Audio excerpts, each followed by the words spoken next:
Hello, Aksana. Nice to meet you. Nice to meet you too, Luna. It's my pleasure to talk to you today. The same. We have a lot of common topics, I guess. I guess so, because, I think Syria is somehow famous because of the revolution there, and a lot of journalists know about the whole situation in Syria somehow. But when we agreed to talk to each other, I didn't know a lot about Belarus. So I like to start with you. Tell me about Belarus, why you left the country, what was the whole situation there, or what is the situation there in Belarus?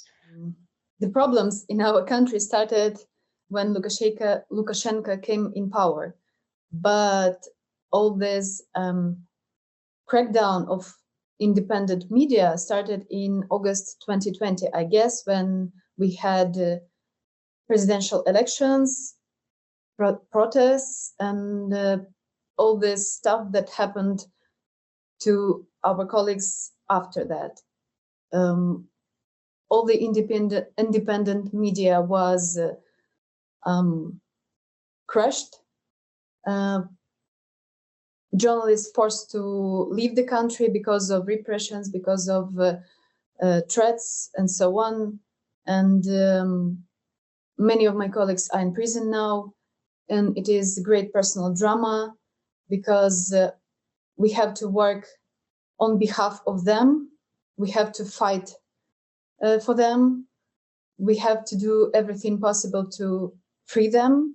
And at the same time, we have to work for our audience in Belarus and give them truthful and meaningful information about what's happening around country, what's happening inside the country, what happens.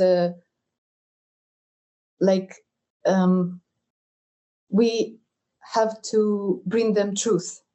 I would rather say that. And were you targeted because of your work or because of your gender?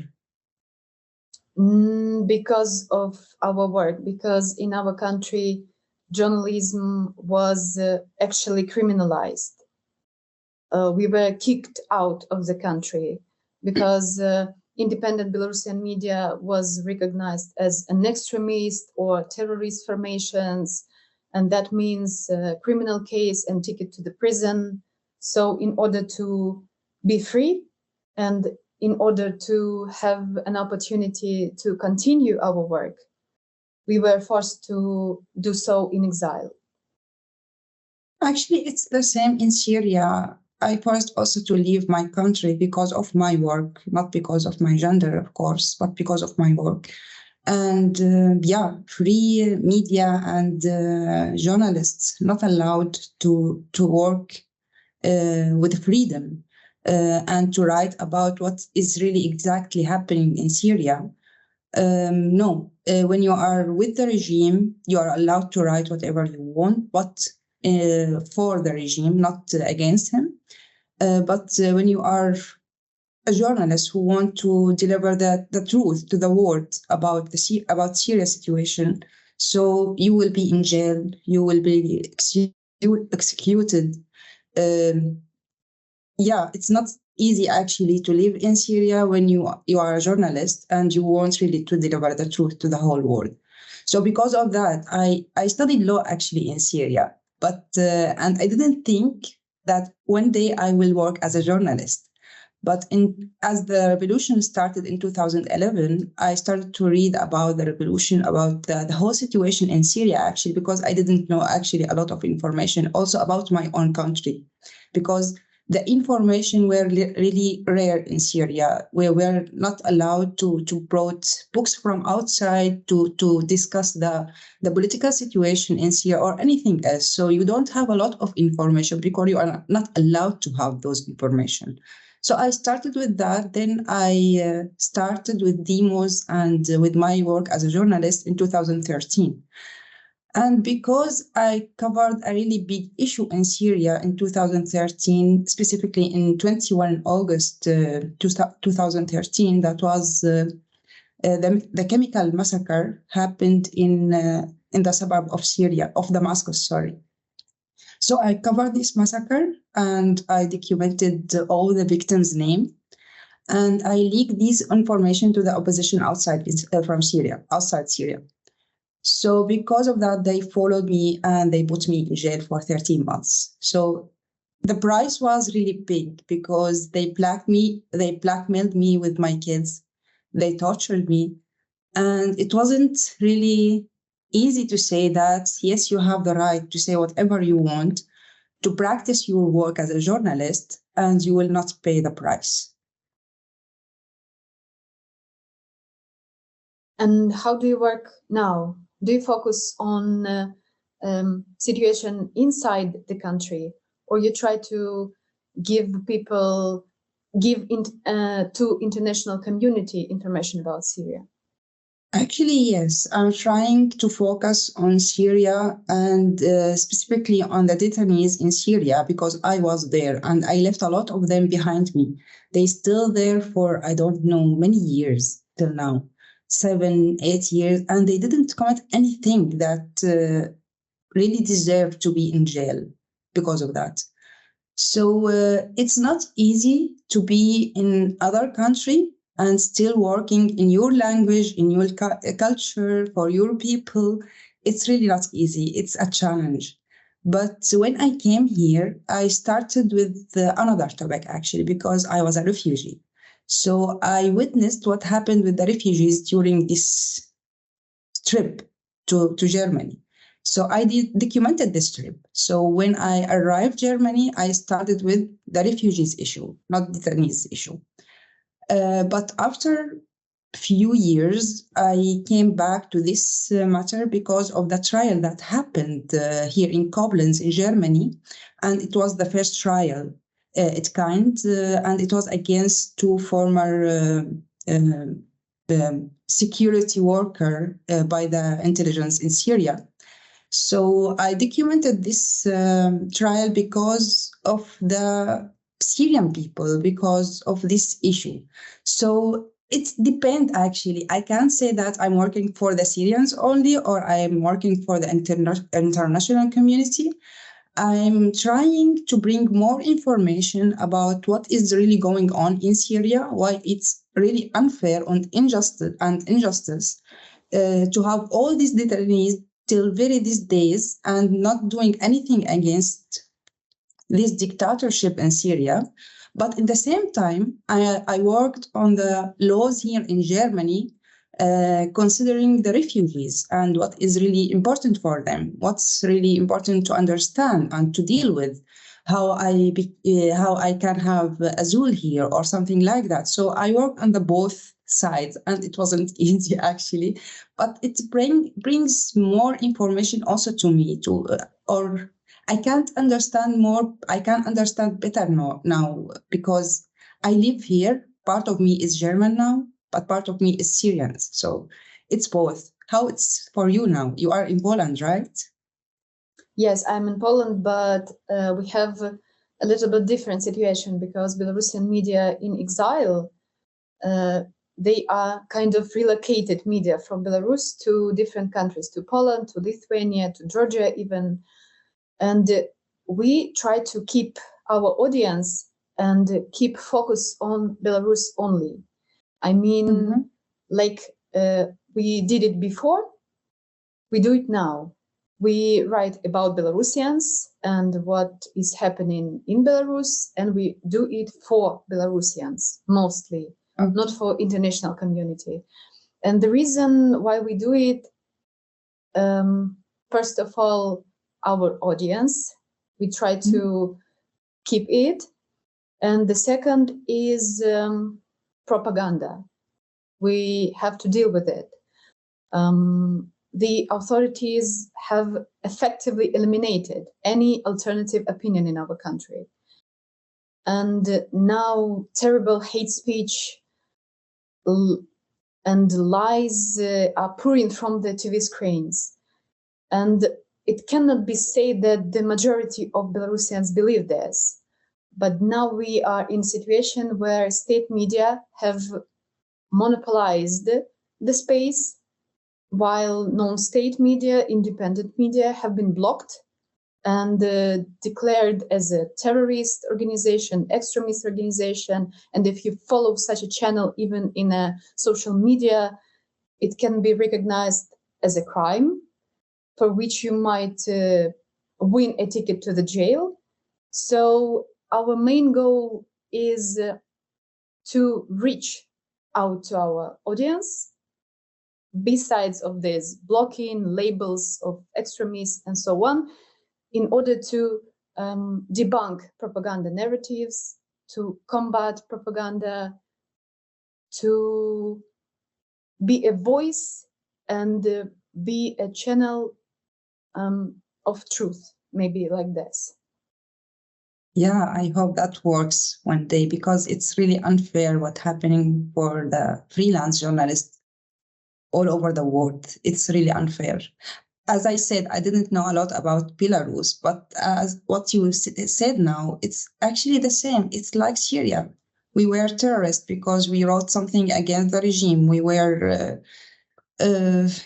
people who not allowed to stay in their country because of what they wrote, because of what they did. So it's not easy. Actually, the price is really high to do like something like that. So when did you recognize that you have to leave your country? That's a complicated question, because it wasn't kind of sign out of the blue. We had all these repressions and detentions before. In 2010, for example, after presidential elections, and after that, it's kind of our normal life to be detained one day if you are independent journalist. But what happened in August 2020 was something unprecedented. We have never experienced this before. Our journalists were beaten, were detained, were sentenced to years and years in prison. Now we have more than 30 journalists in prison in Belarus, and they sentenced for nothing, just for telling truth and telling what's happening and what's going on in Belarus. And most of us were forced to came up with this difficult decision to leave the country because of security reasons, because of this difficult choice to be an independent journalist, and that means one day come to the jail or leave your profession. That is it doesn't guarantee that you will be free because of your previous work. So we decided to leave the country after all these searches, detentions, and massive repressions. Yeah. And do you feel more free now to write about anything you want, or do you miss being with people on the street, or being a part of a demo on the street? Do you miss that in your country? Yes, I miss this so much. But at the same time, yes, as I said, it's a difficult choice. But now, even with these limitations, being in exile, nevertheless, I can to write something. I can write the truth about what's going on in Belarus, what's going on with the regime, with the repressions, and so on. But we have, for example, such a problem like I am and many of my colleagues remain anonymous in order to keep our relatives in the country safe and not harm them and not give a reason to attack our colleagues in prison, because they are kind of hostages. Yeah. And we forced to remember this. Yes, I can understand very well, because it's really the same in Syria. I not recognize that I have to leave my country suddenly, but that happened because I was in jail. I was in the detention because of my work as a journalist. So my family paid a lot of money to bring me out. And then my lawyer called me and he said, you have to leave the country now as soon as possible because they bring you again to the detention. You have evidence in your laptop. And what he means with evidence, that was the victims' photos on my laptop from this massacre. Those were evidence to them to charge me with many years in jail, around 7 or 8 years. So yeah, there were no decision to make about staying or leaving Syria. I have to leave Syria after I released, and it wasn't really a decision that I wanted to make. I didn't want to leave Syria. I felt in that time that it's my duty to stay there because we were part of this revolution. We wanted freedom, dignity, and our rights to be in a country with no dictatorship there. And we paid for that. We paid for our wishes. We paid for what we want in Syria. This change, what we want, we paid for it from our lives, from our safety, from our living in Syria with your kids easily like that. It's not your. It's something really simple to wish for. To be in a safe situation, to have your dignity, to have your freedom, and to do whatever you want to do with a good condition to live in. So we didn't have that. So working outside of Syria, it's really challenging. I still have a lot of connection with people who are inside Syria or in the borders or in the camps in the near countries in Turkey or Jordan or Lebanon, and still have connection with Syrians who came here to Germany. So, there is a big difference now, how we think and how they think, what they live in every day and what we live here. So you can understand that the conditions are something worse now since I left Syria 2015. There is no electricity, no water, no safety, nothing. They live with nothing actually in Syria. So I lived something like that in 2015 or between 2011 till 2015 till I left Syria. But it wasn't worse like today. It's worse now. It's really worse now. So I can talk with them, but I can't imagine also what they are suffering from, what they have to live in. So I feel like when I want to write about this, I am not really 100% honest because I didn't feel that 100%. I'm not there. So I miss Syria, but I don't think that I will go back one day at all because it's a dictatorship and it's not like my country anymore. It's not the country that I wish to live in. So I don't know about you. Do you think one day to go back? I think I can share your pain because I'm a bit desperate when I think about Belarus and my perspective to come back one day and be a journalist like I was before. But at the same time, deep inside in my heart, I believe that one day it will be possible to come back and to build a new country with respect to human rights, to freedom of speech, to freedom of media. And in my imagination, it would be possible to be an independent journalist and do not afraid of unexpected knocking on the door or something like that.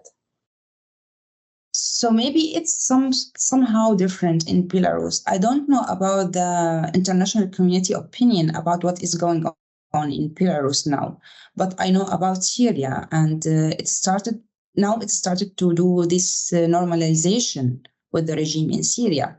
So because of that, I'm jealous that you have hope, but I don't have actually in the Syrian situation because, as I said, I know the international community opinion about Syria and what is going on now and how they try to make this normalization fact.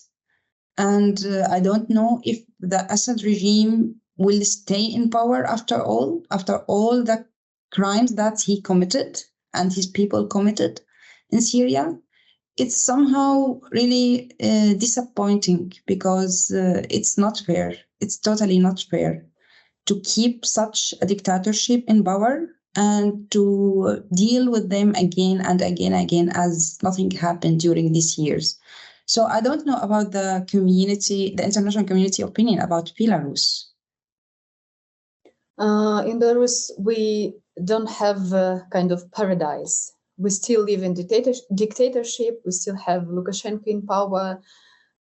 He is a player in Putin's game and in Putin's war in Ukraine, unfortunately. And the repressions still continuous. We have every day news about imprisoned people. For example, you have the risk to be imprisoned for several years just for commenting to independent journalists, for reposting a link to an article from an extremist publication. Dozens of criminal cases have been opened for photos of the movement of Russian military vehicles across Belarus. So we have dictatorship, yes. We have people that live their normal lives in dictatorship, yes. But at the same time, nobody knows how to stop repressions, how to free people in prison, how to kick off Lukashenko from the presidential chair, and so on and so far. But maybe I am too optimistic. And also maybe I try to be optimistic because of my colleagues in prison. Just in order to show them that we are still working, we're still fighting somehow, we remember about them, and we are trying not to give up. So that's what motivated you to work more and more on this topic? I guess yes, because if we imagine that all the journalists are free in Belarus and all the political prisoners are free, maybe I would rather choose another profession. Yeah. Because I'm so tired and so exhausted to be Belarusian journalist. Yeah, I can understand. Yeah, actually for me, it's the same also what motivated me from the beginning till now. Where and are the people who still in detention in Syria? Because as I said, I was there. I felt how to be in detention and without doing anything wrong in your country. You are not some criminal who did something bad and deserved to be punished. You did everything right, and still you sent to a detention under the ground with no healthy condition at all, and being tortured all the time. So those people keep me motivated the whole time because I think it was my duty to deliver their voices. They have no voices. So my logo also on my blog is be a voice, not an issue, an echo, sorry. Be a voice, not an echo. So I'm trying the whole time to stay this voice for those people. They don't have any voice and they still underground and no one can hear their stories or hear voices or anything from them. No one know how they look like after all those years. If they still have hope, if they actually don't have anything else, if they thinking about killing themselves because they can't handle that more than that.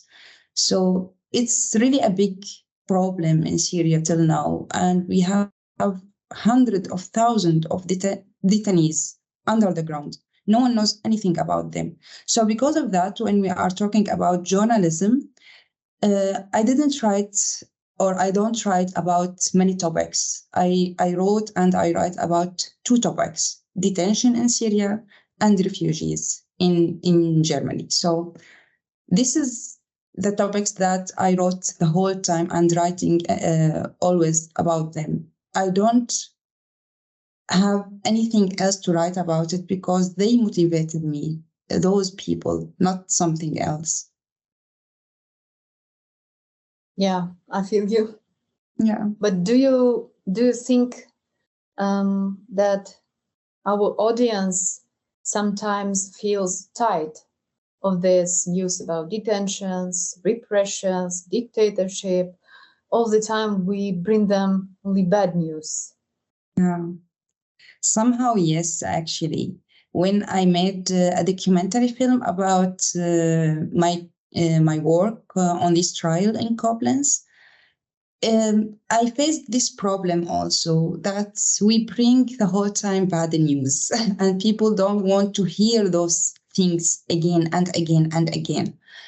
And in other hand, I had also one problem that my audience here are German people. So what they know about Syria, what they know about detention in Syria, why this trial happened here in Germany. Is that fair for them because they paid for that from their taxes or something like that? So it was many problems actually. So first of all, yes, we bring bad news, but bad news happen because the normal people like us didn't put pressure on their government to change um, this whole situation in such land like Syria or Belarus. They didn't stop Putin from committing his crimes. He committed a lot of crimes in Syria, but no one say any word about that. When he started his war in Ukraine, then the whole world started to moving against Putin. But hello, he started many years ago in Syria, not now in Ukraine. So he committed more and more and more because no one stopped him.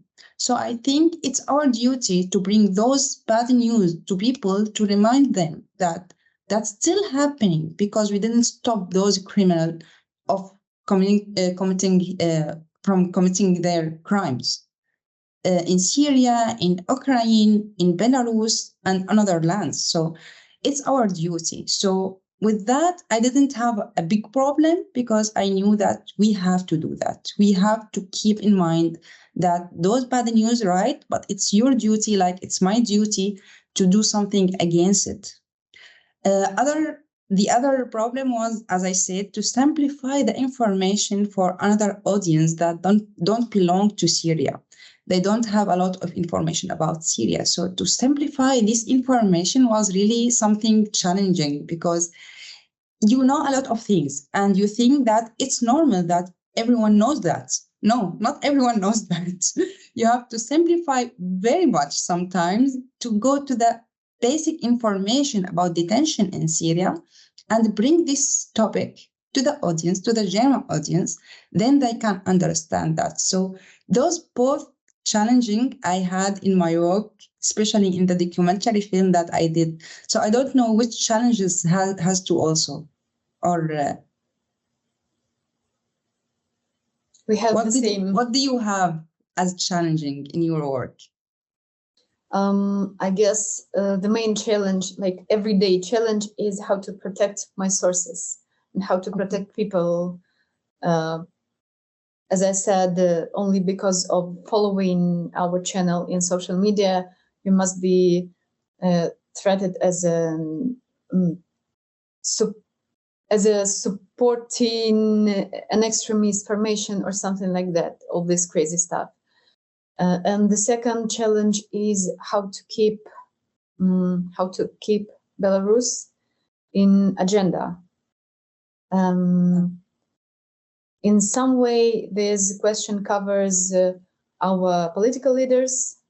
For example, Svetlana Tikhanovskaya, she's traveling around the world and speaking about political prisoners and Lukashenko's regime. But at the same time, as you said, it's our duty also to speak up, to be a voice of those who cannot speak up because of dictatorship, and also the challenge is to convince international community that if people in Belarus live their kind of normal life, it doesn't mean that they agree with the regime. Mm-hmm. They are afraid. Yeah. And this is the main idea. Yeah, of course. There's still a lot of people also inside Syria, and they are afraid to say their opinion about anything in Syria, corruption or anything else. They are afraid easily like that. And yeah, the international community must know that, because that doesn't mean that the life is super wonderful in Syria or in Belarus. That means that those regimes force the people there to keep their mouth shut and to continue living there as everything is normal and it's okay. So it's not okay. Yeah. But what do you think about the journalists who are pro-regimes in Belarus? Do you think that they share the criminal with the crimes with the criminals in Belarus? So my opinion is that one day all these propaganda journalists must go to the court and must have they must answer for their lies, for their manipulations, because they are also players of this unfair game. Because of them and because of their lies, people are in prison, war in Ukraine happens, and Putin and Lukashenko still in power. I think this is really important point to talk about it, because a lot of people think that press freedom or the freedom of speech, meaning that I have the right to do whatever I want, to write whatever I want to write, even that harm a lot of people. So freedom of speech is not like that, and you know that. As I studied law, as I mentioned in the beginning, I studied law in Syria. So the criminal he is the one who committed a crime, but there is many people who share the crimes with this criminal. One of those people who saw the crimes and didn't tell the police about it. One of them who supported him with his action, what he did. He didn't committed the crime himself, but he supported the criminal. So those people in the law in Syria, there is a rule for that. Those are also partner in this crime. So they must hold accountable also for what they wrote. So I think the pro-journalists in Syria, when they involved in some crimes that happened in Syria, and because of what they wrote, this crime have been committed, so they must be held accountable, like the regime in Syria. But if not, if what they wrote only was their opinion that, yeah, they didn't think that this regime is dictatorship, for example, or they didn't believe in the revolution, I don't care. That's their opinion. I don't care about that. They have the right to say their opinion, even if I don't agree with that. But it not cost victims in Syria. But when it costs that, so they are criminal as well as the regime in Syria.